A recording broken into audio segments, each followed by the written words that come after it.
What's going on, everyone, and welcome into the 7th episode of the Quick Nine presented by the Odds Breakers. On this week's episode, we have a very special guest, Byron Lindeque.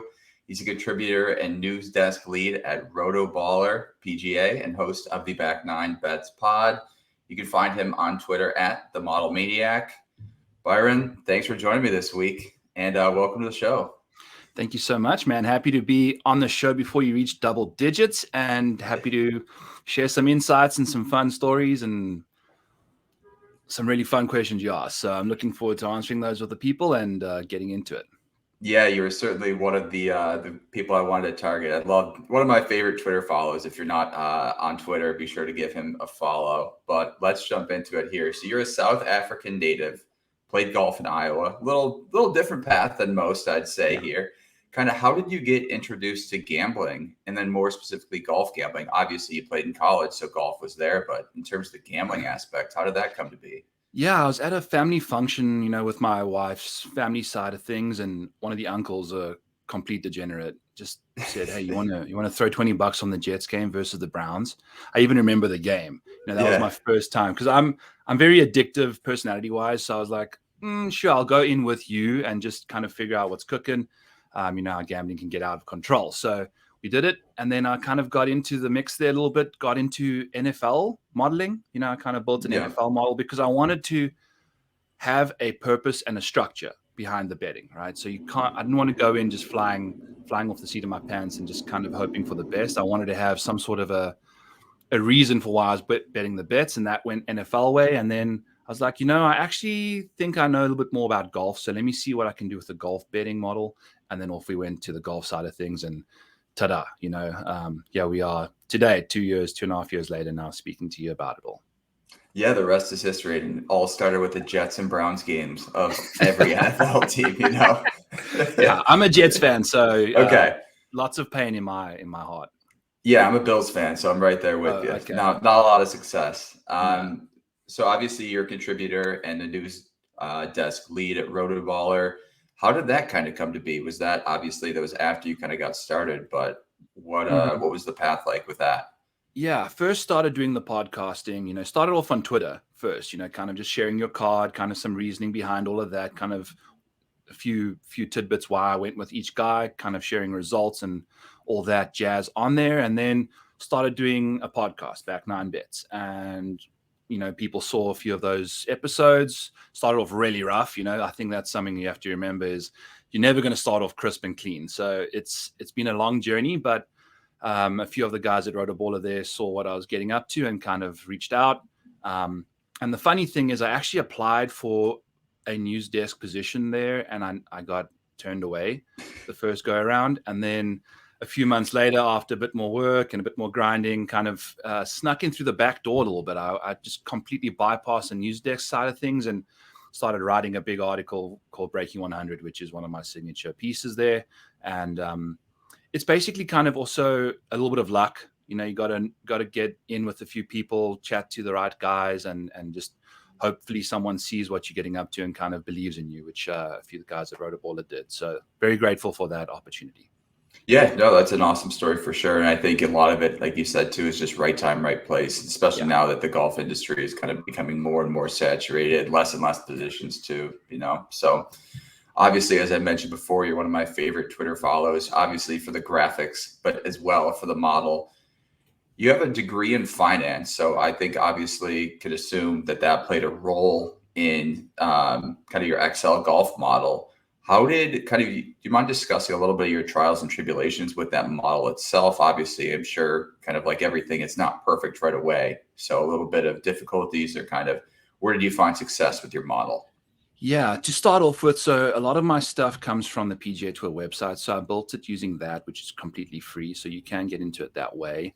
And then I decided to just hang tight, not really act on it early, just give it a few test runs for a few tournaments and kind of run multiple iterations of it to see, okay, what kind of settings. I first started off with 60% approach, 40% strokes gain total. That was how I started off with the model. which is incredible to see. Now I've got like a full screen worth of settings you can put in there with different proximity buckets and things like that. So you really want to make sure that it's running smooth before you really act on it, and then go from there. And each month and each time frame, I kind of just added a little more to it, and now we're sitting with a really complex settings, which might not necessarily be the best case scenario either. So sometimes sticking to the simple stuff is the way to go. But it took a little while, then making sure that you back test it a little bit, make sure that you're keeping track of what the results are, and then just kind of go from there. Yeah, no, that's awesome to hear. You cover a variety of topics kind of across the golf betting landscape. You have your traditional outrights, your placements, but you also do a little DFS. Do you have a preference for kind of which style of betting you prefer and which one you've had more success with? Yeah, I have had more success betting placements and matchups. And Yeah. then, I've had a bit of a rough stretch there on the outright side of things. So that's really why I know you mentioned the graphics earlier. I think you got to really, as a golf bettor, enjoy the process of doing all of this stuff, because it can be a little, testing at times, because you can have multiple second place finishes, all that kind of jazz. So really just leaning into enjoying the grind has to be one of the biggest parts of your process. And that has been the case. But the placements and matchups are definitely where I found I've had the most success, and repeatedly, consistently. It's a boring market. No one really cares about it, but if you're looking to build a bankroll, that's where you want to go, because the edges are just that much bigger, and it's a lot more predictable. You're only looking to get a guy inside the top 20. You're only looking to beat one other guy in a matchup, those kind of things. So the edges are there where the volatility of an outright bet can get a little rough. And then on the DFS side, I've typically found I've had a bit more results from the showdown side of things, where you kind of react to how people are going to react. I think the game theory can be a lot more intense on the showdown side of things. People are a bit more predictable in their nature when it comes to, okay, this guy had great approach play in round one, he's going to do it again in round two, but maybe he's not really a good approach player with a solid baseline anyway. So people might overreact to that a little bit. You just leave that guy out of your player pool and go to a guy that had a bad round on approach that is typically a good approach player. So you can kind of use those contrarian by nature type of things in showdown a lot more than week long, where everyone kind of starts off with the same kind of information or stats before the tournament. Yeah, I love how you mentioned kind of enjoying the process, because golf betting's unlike anything else, really. Because even if you're expected to return 7 or 8, a good week or a good kind of stretch is you hit one of those 7 bets. So it's the up and downs are going to happen, but I like that approach of kind of enjoying it. And then obviously the graphics are just an added bonus of coming up with the silly puns and everything for kind of the golfers you're going to pick each week.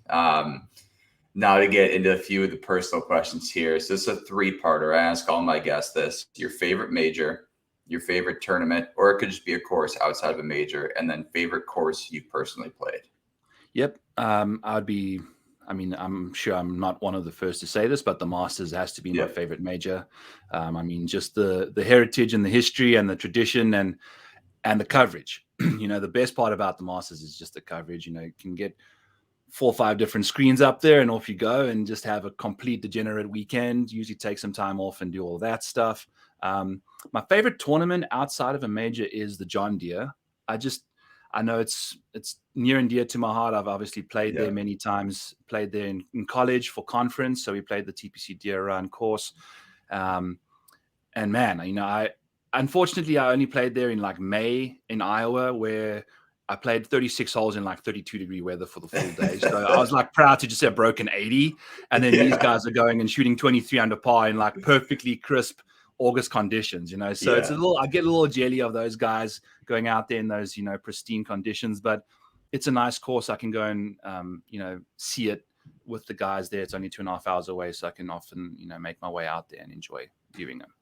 Awesome. And then course you personally played, is that TPC Deere Run as well? I'd say TPC Deere Run. There's another, I'll say, just for, a bit more information.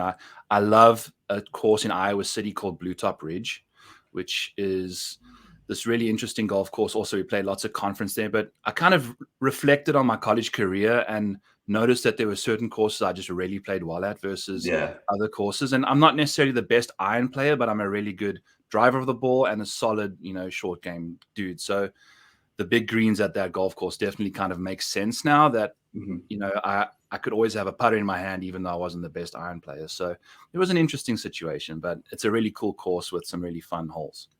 Yeah, it's always funny to see kind of how each guest answered that question. Well, it's like, well, I played a super nice course, but I didn't do well at it. So my favorite course is the one that I did better at. So it's always funny. But in terms of making your selections for each week, do you have a kind of a set approach for each tournament? Do you kind of model out predictive numbers that you think guys are going to be set at for outrights, or do you kind of look at the odds boards first and then kind of go from there? Yeah, it's a bit of both. You start off with the model, you know, you make sure that you're ready and prepped for Monday morning. Usually the books leave a few rogue lines out there that you can really see just get punished as the morning goes along. And you want to pounce on those ones, because writing my article versus betting my personal card, I think I could base my bets at 10x. I'm kind of getting ahead of the next question here, but I would place my bets at like 10 times return. So you can bet once and you win one in every 10 times to break even. And by the time I write the article, the odds have shrunk to like 8x, 7x. And it's just incredible to see how that really can, just giving yourself 2 extra chances, you know, to kind of crack a winner before having to go into the red is pretty much ideal. So looking at guys you want to target early, and then once those odds roll out, you kind of just notice, okay, wow, this looks a little off. You know, I had this guy 5th in my model, but he's like down all the way 15th in the odds board. This might be a solid way to go. Also have a part of my model that kind of projects what I expect the odds to be based off of my power rankings and things like that. So I can type in the odds as I go along and see where I find the biggest edge, and then kind of try and just get a massive collective edge by everyone betting to see if you can kind of beat the market in just volume-based stuff, you know. But obviously it hasn't really worked out that well since Cam Smith has kind of left the PGA, but you know, we keep trying. So it's a work in process. Yeah, it's always tough too when you have your picks kind of all set and then it takes a day or a few hours to kind of write an article explaining that, and you get DMs after that being like, where did you get this number? And it's unfortunately long gone at that point, but it's kind of how it is. Do you have a set website for stats, Fantasy National, Rick Run Good, or is it kind of just your model? Yeah, it's the PGA Tour's website. So when they kind of made it difficult to scrape stuff. That was very testing time. You know, I thought, oh boy, you know, this could be a problem because I'm not manually updating stuff 250 players, right? Or 160 players per go. So that's not how it works. So I was pretty stressed out during that time frame, but luckily someone randomly DM'd me like a Python link that you could just type in the website for the, you know, that specific stat, and it would pull it right up for you. So that guy came in so clutch. It's a lifesaver. Yeah, that was huge, dude. So I really, really appreciate that person, and he knows where he is. So thanks to him for doing all of that. But that's mainly where the base of my model lies. But then I also use Fantasy National for like the putting splits and you know, the different types of surfaces that these guys putt on. You know, the PGA Tour website doesn't necessarily have Bermuda greens and Bentgrass greens. So Fantasy Nationals in that department. And then Data Golf also helps with some other interesting, you know, tidbits that I kind of piece my model together with as well. So I've got 3 different types of sources that I use, and you know, that's what kind of makes me the model maniac. And it takes a little time to pop it together, you know, but once it's cooking, it's fun to deal with. Yeah, the PGA Tour obviously did that kind of renovation or update to their website, and they had some more stats before. Obviously, they still didn't go into kind of the putting stroke scheme based on each type, but they did before have kind of your par 4 splits between certain yardages that I know they've kind of gotten rid of now. So I was a little disappointed in that. But yeah, you can't even really call it an update. It was more of just like I want to say cock block, but it was not ideal. Right? Like it's a terrible facelift. Yeah, a terrible facelift that I think presented a bit of suspicions for collusion with the betting books, right? Because I think a lot of people use those models to use that information, and now it's like not necessarily as easily available. So I think the books are definitely looking to profit off of the fact that there's less information out there that they have access to that we no longer do. Yeah, now the PGA has a partnership with FanDuel, I believe, and now DraftKings has a sports book on Scottsdale. Scottsdale. Yeah. Yep. So it's heavily influenced now. In terms of kind of constructing your card, obviously we talked about your approach, but do you have a set? Do you kind of start with your outrights or your placements first? And then obviously you mentioned kind of your 10x return before, but talk me through that in terms of your outrights or placements, which one you kind of start with. Yeah, like, you just got to roll with how the books unload their bets. So obviously the outrights are first. So that's when the odds are the best, essentially.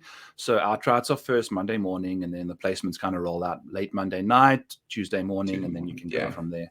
Unfortunately, it would be nice if I think what they use is the outright, holds and things like that to kind of determine, okay, what are we going to set these T10, T20 markets at, kind of get a feel for where people are rolling with guys. So that's typically how I go. As the books pull them out, try and pounce on the best numbers there before they move. Yeah. No, then just, to get to your 10x question or how, I construct the card. Yeah. I started off with 10x as I was like really conservative because I'll be honest, I'm not the best outright bettor out there. I pride myself on placements and matchups a little bit more, that kind of subsidizes the outright card, so to speak. And when we had the full complement of live golfers still playing on the PGA Tour, that 10x rule still kind of helped because I had a few guys that I kept hitting on. But since they left, we noticed that a lot more favorites started cashing, right? Like short last odds year, guys, especially.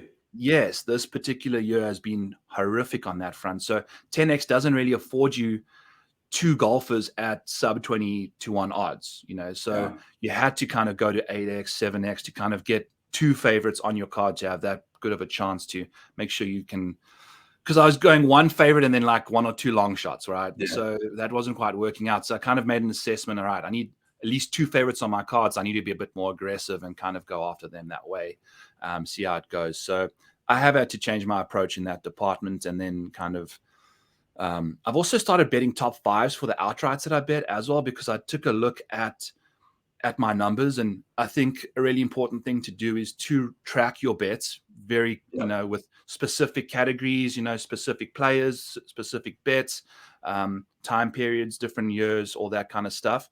Because I noticed that I just kept finishing inside the top five with my guys. And I would have made tons of cash last year just betting them top five at their respective odds, but I just kept finishing second and I kept losing. Second doesn't get you anything in an outright, And so I decided to go to top five bets as well now. And I think I've had pretty much hit one every other tournament on the top five side of things. So it's been a lot more fun to just know that my guy's in it and I can still make money off of that bet. Yeah, you mentioned that kind of betting your outrights and top fives. I know a few other people too that I kind of follow do the each way market. Has that ever been kind of a consideration for placements? Yeah. So if you notice that, for instance, like Bet Rivers will do the each way market here in America. And I think also Bet365 does that. But the problem with that is if it gives you 6 places, the guy has to finish inside the top 6 completely, right? Like the dead heat rules absolutely slash those bets. Whereas BetMGM, I think, does top fives paid out in ties paid in full. All their placements are. Yeah. So that's a nice way to make sure that, okay, look, I'm guaranteed my money back, even if I'm taking a slight hit on the length of the odds.